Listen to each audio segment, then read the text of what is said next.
तर आणखी एक महत्त्वाचे अपडेट, मुंबई गोवा महामार्गावर मोठी वाहतूक कोंडी झाली आहे। सलग 3 दिवस आलेल्या सुट्ट्यांमुळे कोकणात गेलेले पर्यटक हे परतीच्या मार्गावर आहेत। माणगावमध्ये मुंबईकडे जाणाऱ्या मार्गावर वाहनांच्या लांबच लांब रांगा लागलेल्या आहेत। तर सलग 3 दिवस सुट्ट्या आलेल्या होत्या आणि त्यामुळे कोकणात गोव्यात फिरायला गेलेले पर्यटक आता पुन्हा मुंबईकडे परततायत आणि त्यामुळे मुंबईकडे जाणाऱ्या मार्गिकेवर वाहनांच्या मोठ्या रांगा पाहायला मिळतात। काही किलोमीटरपर्यंतच्या या रांगा आहेत आणि या वाहतूक कोंडींचा सामना या सगळ्यांना करावा लागतोय।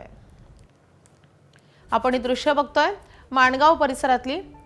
माणगावहून गारळ फाट्या दरम्यान वाहनांच्या या मोठ्या रांगा पाहायला मिळतात। मुंबई गोवा महामार्गावरची ही दृश्य आहेत।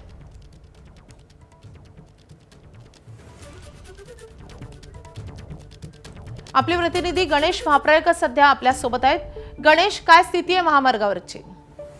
माधवी, नक्कीच आपण बघितलं तर सलग 3 दिवस ज्या सुट्ट्या लागूनच आल्या होत्या आणि त्यावेळेला आपण बघितलं तर मोठ्या प्रमाणात मुंबई असेल किंवा पुणे असेल या शहरातनं मोठ्या प्रमाणात पर्यटक आहेत ते कोकणात दाखल झाले होते।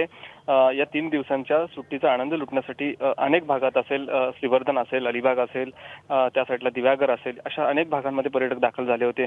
मात्र या पर्यटकांनी सुट्टीचा आनंद लुटून आता परतीचा प्रवास सुरू केला आणि त्याच्यामुळे महामार्ग माणगाव शहर असेल किंवा महामार्गावरचा इंदापूर शहर असेल या दोन्ही शहरांमध्ये वाहतूक कोंडी सध्या प्रचंड झालेली आहे।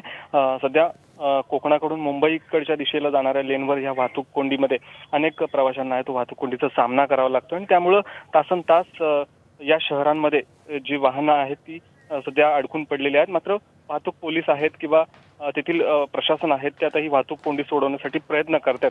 मात्र या 3 दिवसांच्या सुट्टीचा आनंद लुटण्यासाठी मोठ्या प्रमाणात पर्यटक दाखल झाले होते आणि त्यामुळे आता पर्यटक ते परतीचा प्रवास करतात माधवी। आणि यामुळे आता हे दोन्ही शहरांमध्ये एकूणच परतीच्या प्रवासात या प्रवाशांना मोठ्या त्रासाचा, मोठ्या वाहतूक कोंडीचा सामना करावा लागतोय।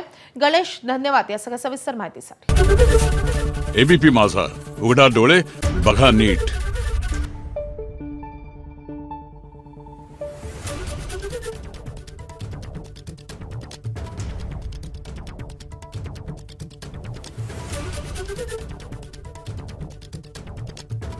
Thank you.